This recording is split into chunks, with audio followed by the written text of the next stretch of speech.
नमस्कार, मैं समर के मुखर्जी और आप देख रहे हैं डीजी फिल्मिंग।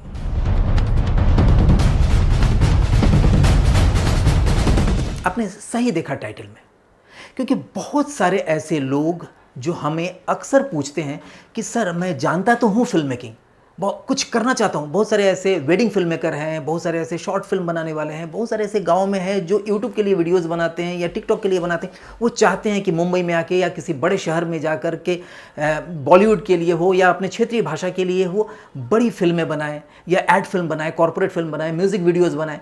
लेकिन वो डरते हैं कि अरे उस टीम में जाएंगे जहाँ पर लोग इंग्लिश में बात करते हैं तो मेरा क्या होगा।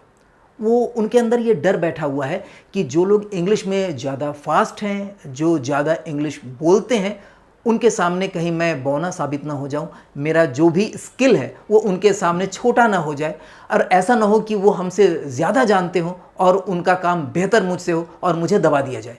और वो हिचकिचाते हैं, वो सोचते हैं कि अगर कोई इंग्लिश में बात कर रहा है तो उसे भी इंग्लिश में ही जवाब देना होगा।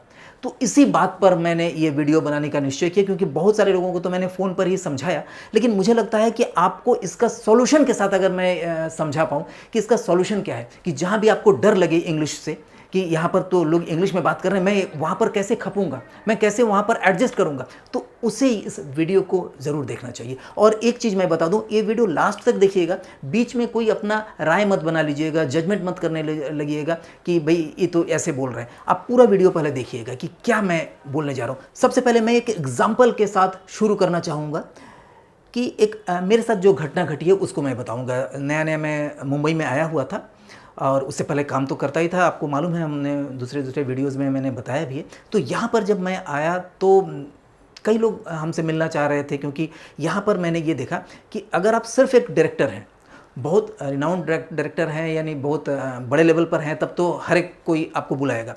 लेकिन अगर आप नॉर्मल लेवल पर डायरेक्शन का ही सिर्फ काम कर रहे हैं तो कोई ज़्यादा भाव नहीं देता है। हाँ, डायरेक्शन के साथ साथ अगर आप प्रोडक्शन भी कर रहे हैं, यानी as a producer, as a director, दोनों के रूप में अगर आप काम कर रहे हैं, तो डेफिनेटली लोगों की निगाहें अलग होती है, क्योंकि उनको लगता है कि यहाँ से काम भी मिल सकता है, इनसे पैसे भी मिल सकते हैं। तो वो लोग अपने अपने काम को दिखाने के लिए या तो आपके पास आते हैं या अपने क्षेत्र में, अपने शूटिंग एरिया में बुलाते हैं कि सर मेरा शूटिंग चल रहा है, एक बार आ जाइए देख लीजिएगा। तो इसी तरह से मुझे कहीं बुलाया गया, एक रियलिटी शो की शूटिंग चल रही थी एक स्टूडियो में। तो वहाँ पर बुलाया गया कि सर आइए, डायरेक्टर नहीं बुलाया, उनको लगा कि आगे कोई एड फिल्म के लिए या म्यूज़िक वीडियो के लिए या किसी फिल्म के लिए मैं उनको अप्रोच करूंगा। और डेफिनेटली वो बहुत अच्छे हमारे जान पहचान के निकले और आगे बहुत सारे काम भी हमने किया। तो वहाँ पर बुलाया गया कि भाई एक बार आ जाइए, हमारा शूटिंग देखिए। तो मॉर्निंग आवर में ही मैं पहुँच गया था वहाँ पर, 9 बजे की शिफ्ट थी, तो मैं 9 बजे ही लगभग पहुँचा। तो वहाँ बाहर का जो दृश्य मैं देख रहा हूँ वो पहले आपको मैं बताऊँ कि स्टूडियो के गेट से जैसे ही मैंने घुसा तो लाइन से बहुत सारे वैनिटी वैन खड़े थे, जो मेकअप वैन होते हैं, वैनिटी वैन खड़े थे। उस पर सब टैग लगा हुआ था, इंग्लिश में लिखा हुआ था कि ये इनके लिए, इनके लिए। और हर एक के आसपास ना कुछ लोग मंडरा रहे थे, मेनली यूथ, जो लड़के लड़कियां हैं 22 साल से 30 साल, 32 साल, 35 साल तक के बीच के जो यूथ हैं वही दिखाई दे रहे थे। और उनकी वेशभूषा, उनका बातचीत का ढंग एकदम डिफरेंट, मतलब लग रहा था कि हाँ वो जानकार है। और हर लोग टेंशन माथे में लेकर इतना तेजी से काम कर रहे थे, लग रहा था कि इनमें से किसी एक के बिना पूरी की पूरी शूटिंग रुक जाएगी। हर एक के हाथ में आपको वॉकी टॉकी मिल जाएगा, कोई मोबाइल से बात कर रहा है, और लड़कियां इतनी फास्ट स्पीड में टाइपिंग कर रहे हैं, अपना किसी को मैसेज भेज रहे हैं, मैसेज आ रहा है उसको पढ़ रहे हैं, उसको देख रहे हैं, और इंग्लिश में तो मेनली बात चल ही रही है। और उनका जो रंग रूप और उनका जो पहनावा, उनका जो वेशभूषा, उनका जो अपना बॉडी लैंग्वेज, उनका जो साज सज्जा, वो भी डिफरेंट आपको देखने को मिलेगा। आप किसी भी शूटिंग में जाइए तो वहाँ पर आपको देखने को मिलेगा बड़े बड़े बाल, चोटी, नीचे दाढ़ी, उसके ऊपर रबड़ बैंड लगा हुआ है, कान में बाली लटक रहा है, और गंभीर फटे हुए जीन्स के ऊपर एक टी शर्ट या कोई कुर्ता टाइप का पहने हुए हैं, कुछ हाथ में लिए हुए हैं, और उनका बहुत गंभीरता आपको देखने को मिलेगा। वो आप बात भी करेंगे तो अक्सर चुप रहेंगे। अच्छा, चुप रहने वाले लोगों से डर लगता है कि भाई वो हमारी बातों को समझ रहे हैं या वो हमको बहुत छोटे लेवल पर समझ रहे हैं। तो ये भी समझ में नहीं आता है कि उनको मैं कहाँ तक समझा पाया। तो अक्सर आप देखेंगे कि जिनको बहुत ज़्यादा जानकारी नहीं होता है, उनको बुद्धिमानी अगर मिल जाए, बुद्धिमानी से ये काम कर दे कि वो चुप रहें, तो उनकी इज्जत बढ़ जाती है। और एक दो वर्ड अगर बोलेंगे भी तो इंग्लिश में बोलेंगे। तो वहाँ पर मैक्सिमम लोगों की आधी तो पहले ही वो कॉन्फिडेंस डाउन हो जाता है। तो इस तरह का पूरा माहौल के अंदर से मैं जा रहा था, तो दूर देखा कि एक लड़की बहुत तेज़ी से किसी के साथ बात कर रही है फ़ोन पर और समझा रही है, तो हमको लगा कि शूटिंग के बारे में बात कर रही होगी। तो उसी के बगल से अंदर से मेन जो सेट बना था उसमें घुसने का जगह था, तो वहाँ पर जाते जाते जो शब्द मेरे कानों में आए तो पता चला कि इंग्लिश में अपने बॉयफ्रेंड को डांट रही है वो।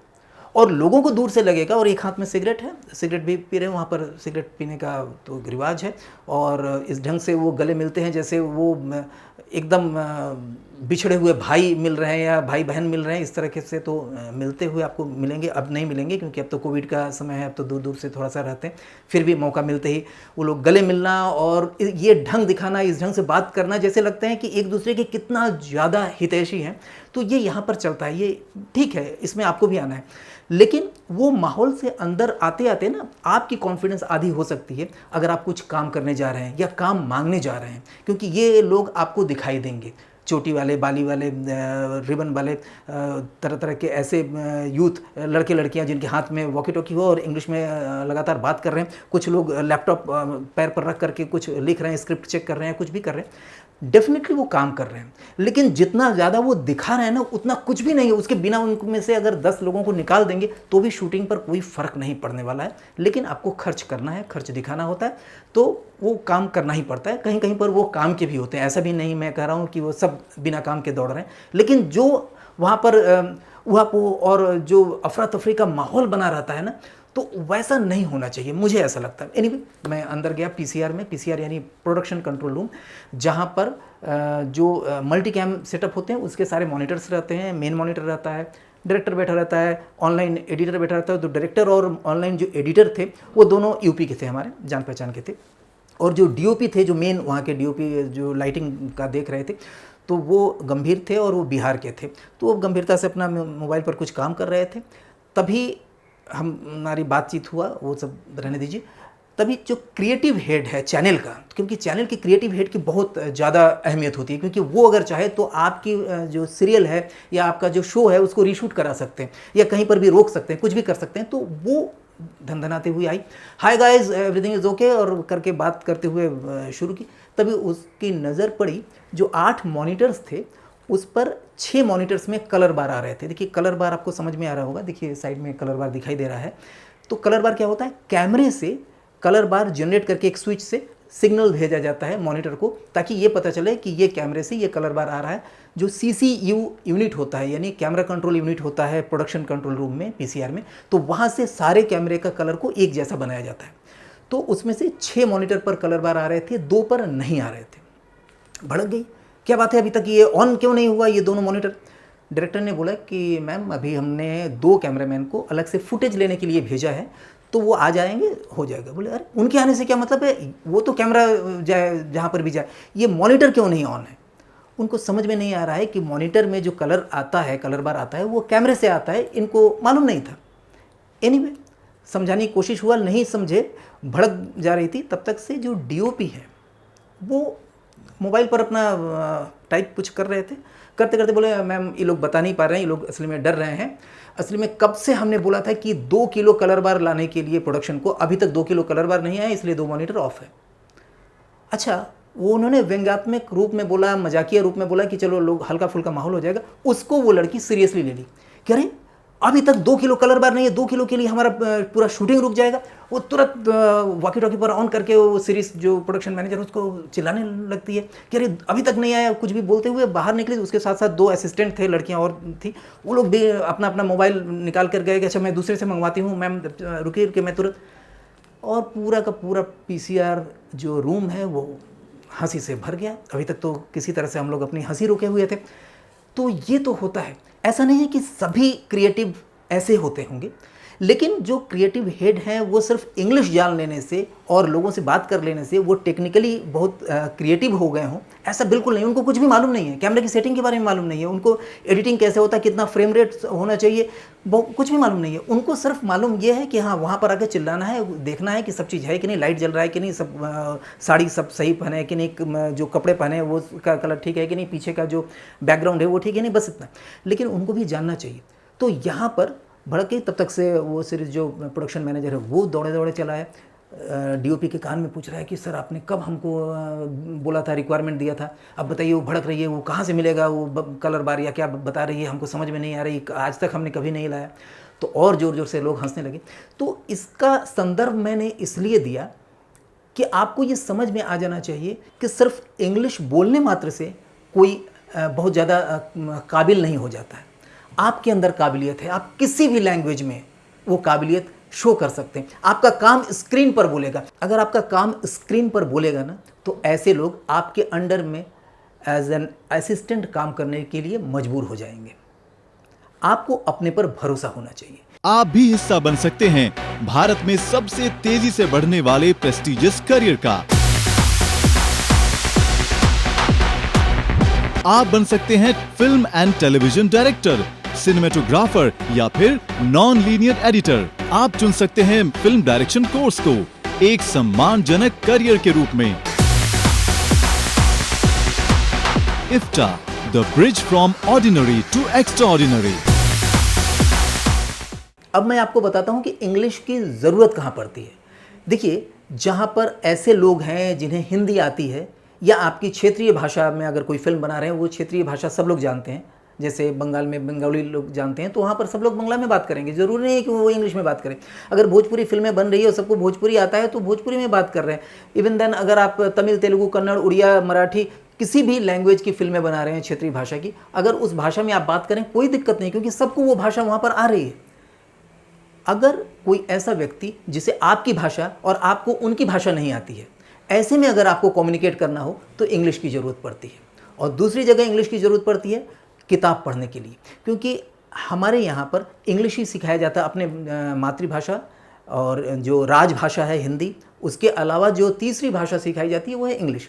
तो जो भी बुक्स हैं, चाहे टेक्निकल बुक्स हो या साहित्यिक किताबें हो, वो इंग्लिश में बहुत ज़्यादा मिलता है। उसके हिंदी में रूपांतरण अभी भी नहीं होते हैं, जबकि चाइना में, जापान में, वहाँ की लैंग्वेज में सारी बुक्स हैं।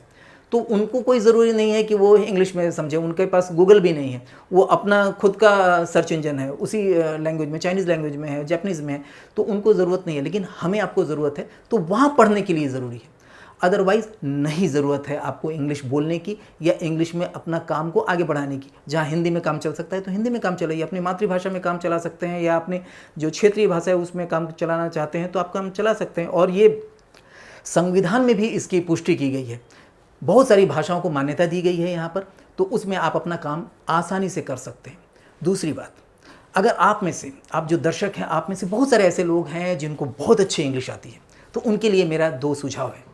प्लीज़ 2 जगह पर आप इंग्लिश यूज़ ना करें। एक, शो ऑफ करने के लिए, यानी आपको शो करना है कि यस मैं तो इंग्लिश में ही बात कर सकता हूँ और मैं बहुत इनसे बहुत ज़्यादा ऊपर हूँ, ऐसा शो ऑफ करने के लिए अगर आपको इंग्लिश बोलना है तो मत बोलिए। दूसरा है, किसी को नीचा दिखाने के लिए। अगर कोई ऐसा आदमी आपके सामने आ जाता है जो टेक्निकली बहुत साउंड है या उनका साहित्य बहुत अच्छा है, लेकिन आपको लगता है कि इसको कैसे दबाया जाए, या कोई ऐसा मिस्त्री है, या कोई आप ट्रेन में जा रहे हैं तो वहाँ वेंडर है, या किसी के ऊपर आपको रौब झाड़ना है, उसके साथ आप बात में जीत नहीं पा रहे हैं, या किसी से एक्सीडेंट हो जाता है हल्का फुल्का और आपको लगता है कि इसको इंग्लिश नहीं बोलने आता है, और आप उसको दबाने के लिए इंग्लिश लैंग्वेज का अगर यूज़ कर रहे हैं तो करना बंद कर दीजिए, क्योंकि कभी ना कभी बहुत अच्छा आंसर आपको मिल सकता है। एनीवे, हमको लग रहा है कि आप में से बहुत सारे लोग कोरिलेट कर पा रहे होंगे। आप नीचे कमेंट बॉक्स में ज़रूर लिखिएगा कि क्या आपके साथ ऐसा हुआ है कि आपको सब कुछ पता है, आपको उसका आंसर भी मालूम है जो बोलना चाहता है, या आप कहीं पर चर्चा हो रही है, परिचर्चा हो रहा है, तो आपको मालूम है कि यहाँ पर ये चीज़ बोलना चाहिए, लेकिन इंग्लिश चूँकि आपको नहीं आता है या आपके पास ज़्यादा शब्दों का भंडार नहीं है, इसके लिए आप बोल नहीं पा रहे हैं। तो ऐसे में क्या करें? इसके लिए एक उत्तर मैं आपको देना चाहूँगा, एक आंसर मैं देना चाहूँगा, ये ज़रूर ध्यान रखिएगा। अक्सर क्या होता है कि जिनको हिंदी आती है या आपके लैंग्वेज आती है, वही आपकी इंग्लिश में से गलतियाँ निकालते हैं। तो आप सबसे पहले पूछिए कि सर आपको हिंदी आती है, मैं हिंदी में इसका जवाब दूं या मैं हिंदी में समझाऊं आपको। आपको अगर कोई पूछे भाई ठीक है इस फिल्म का सिनॉप्सिस बताओ, और इंग्लिश में ही पूछा कि please explain the synopsis of this film, तो आप ज़रूरी है कि आप इंग्लिश में टूटा फूटा बोलना स्टार्ट कर दें। मुझे भी बहुत अच्छी इंग्लिश नहीं आती, मैं हिंदी में बात करता हूँ। हाँ, जहाँ पर ज़रूरी है वहाँ पर अगर मैं जान रहा हूँ कि वहाँ इंग्लिश के बिना काम नहीं चलेगा तो वहाँ पर आप बोलिए। तो एक तो उनसे पूछिए कि सर क्या मैं हिंदी में बता सकता हूँ इस चीज़ को, या अगर और थोड़ा सा कड़े रूप में पूछना है तो आप पूछेंगे कि सर आप इंडियन हैं, आपको हिंदी आती है? नहीं आती है तो मैं इंग्लिश में बोलूँ। वो बोला कि नहीं नहीं आती है, तो डेफिनेटली उसे अगर आती होगी तो आपको हिंदी में सुनने के लिए मजबूर है वो। और कहीं पर भी इसमें आप छोटे नहीं बनते। आपका देश है, आपकी राजभाषा है ये, तो आप इस भाषा को गर्व से बोलिए। आप अपने मदर टंग जो आपकी क्षेत्रीय भाषा है, अगर आप तमिल में बोलना चाहते हैं तो बिल्कुल बोलिए, तेलुगु में बोलिए, असमिया लैंग्वेज में बोलिए, बंगाली में बोलिए, क्योंकि आपका वो क्षेत्र की भाषा है और उस भाषा में बोलने का आपको गर्व होना चाहिए। तो ये तो रहा। और आपको मैं एक चीज़ बता दूं, जहां आपको इंग्लिश बोलने की ज़रूरत पड़ जाए, यानी वहां पर उसको हिंदी आती नहीं है या आपकी क्षेत्रीय भाषा आती नहीं है, आपको इंग्लिश बोलना ही है, तो ये जान लीजिए कि आपकी इंग्लिश में कोई भी नुक्स वो नहीं निकालेगा। वो समझने की कोशिश करेगा कि आप क्या बोल रहे हैं, आपकी बॉडी लैंग्वेज से। मैं आपको एक एग्जाम्पल देता हूँ। हमारे यहाँ पर बनारस में क्या होता है, जो माझी लोग, गंगा जी के किनारे माझी होते हैं ना, तो उनके जो बच्चे हैं वो बचपन से ही वो गाइड बन जाते हैं। वो इतने कॉन्फिडेंट होते हैं अपने चीज़ों में, अपने कम्युनिकेशन में, कि उनको अगर कोई वर्ड नहीं भी आता है तो उसको बोलते ही इस ढंग से हैं कि लोगों को समझ में आ जाए। नाव आ रही है, नाव जब तट पर लगता है तो बीच में थोड़ा सा गैप रहता है, क्योंकि वो एकदम नीचे आगे तक नहीं आ पाता है, तो बीच में पानी होता है। तो नाव पर जो टूरिस्ट बैठे रहते हैं उनको जंप करके आना पड़ता है। तो अब छोटा बच्चा भूल गया कि जंप एंड कम, तो वो बोलता है कि सर सर सर छलक के कम, छलक के कम। तो छलक के वर्ड तो नहीं जानता है, लेकिन उसको देख करके समझ जाता है, वो जंप करके आ जाता है। तो यहाँ पर आपको मैं बताना चाहूँगा कि जिनको इंग्लिश नहीं आती है वो बिल्कुल डरे ना। आपको जो भी आ रही है टूटी फूटी, उस भाषा में उनको समझाने की कोशिश करिए। अगर उनको आपकी भाषा नहीं समझ में आ रही है तो आपकी इंग्लिश जरूर समझ में आ जाएगी, और आपके जो बॉडी लैंग्वेज से वो पूरी तरह से समझ जाएंगे कि आप क्या बोलना चाहते हैं। और मैं यहाँ यही बोलना चाहता हूँ कि फिल्म मेकिंग के क्षेत्र में आपका क्वालिटी होना चाहिए, आपका इमेजिनेशन। आप कितना अच्छा इमेजिन करते हैं किसी चीज़ को, ये अगर आपने बढ़िया से कर लिया ना, तो आप किसी भी भाषा में फिल्म बनाइए, किसी भी भाषा में बोल चाल रखिए, अपने पूरी यूनिट के साथ किसी भी भाषा में बात करिए, आपकी फिल्म अच्छी बनेगी। और आपकी फिल्म अगर अच्छी बनी, उसकी अगर तारीफ हो जाएंगे, तो सारे भाषा के लोग आपके अंडर में आ जाएंगे। तो इसलिए आप इस पर निश्चिंत रहिए कि आपको अगर इंग्लिश नहीं आती है तो आप फिल्म नहीं बना पाएंगे या मुंबई में आके सफल नहीं हो पाएंगे। यहाँ आके देखिए, यूपी, बिहार, एमपी और क्षेत्रीय जगहों से, बंगाल से, साउथ से बहुत सारे लोग आकर के यहाँ बसे हुए हैं जिन्हें बहुत अच्छी इंग्लिश नहीं आती है, लेकिन बहुत बड़े लेवल पर यहाँ पर कामयाब है। और यही वजह है कि हमने जो अपने फिल्म मेकिंग का जो भी कोर्स हमने तैयार किया है ना, वो हिंदी में तैयार किया है। वो हाँ, उसमें कुछ वर्ड्स ज़रूर है। अब एपर्चर को हिंदी में नहीं बोल सकते हैं, जैसे हम अगर रेलवे स्टेशन को हिंदी में बोलना होगा कि भगभग अड्डा, तो ये मैं नहीं बोलूँगा, रेलवे स्टेशन ही बोलूँगा। तो उतना इंग्लिश केवल रखा गया है, बाकी पूरी हिंदी में हमने बनाई है इस कोर्स को। और जितने भी कोर्स हमारे हैं उसको इतना ईजी में तैयार किया गया है कि आपको ईजिली समझ में आ जाएगा। आप कोई भी कोर्स कर रहे होंगे और जो लोग कर रहे हैं वो अपना एक्सपीरियंस नीचे शेयर कर सकते हैं। और साथ ही जो बुक मैंने तैयार किया है फिल्म निर्माण के ऊपर, जो फिल्म डायरेक्शन और मेकिंग के ऊपर पूरी कंप्लीट बुक है, वो भी हिंदी में मैंने स्टार्टिंग में बनाया। मैं चाहता तो इंग्लिश में इसे तैयार कर सकता था, लेकिन मैंने हिंदी में तैयार किया, क्योंकि मैक्सिमम लोग जो इंडिया में है वो हिंदी भाषी है और उन्हें हिंदी बुक्स मिलते नहीं हैं। क्योंकि एक भी ऐसी किताब नहीं है जो यहाँ के किसी डायरेक्टर, राइटर या कैमरामैन या कोई भी जो इंडस्ट्री से जुड़े हुए कोई लोग हो, उन्होंने हिंदी में कोई किताब लिखी हो। इंग्लिश में भी नहीं लिखा है भाई, यहाँ के किसी ने कोई भी बुक आज तक लिखा ही नहीं है। तो मुझे आश्चर्य होता है कि एक ऐसी जगह जहाँ पर सबसे ज़्यादा फिल्में बनती है, पूरे वर्ल्ड में सबसे ज़्यादा फिल्में इंडिया में बनती हैं, लेकिन एक भी यहाँ के राइटर का, यहाँ के ऑथर का कोई फिल्म मेकिंग से रिलेटेड बुक नहीं है ऐसा जो यहाँ के माहौल के लिए बनाया गया हो। और लोग इंग्लिश किताबें पढ़ नहीं पाते हैं।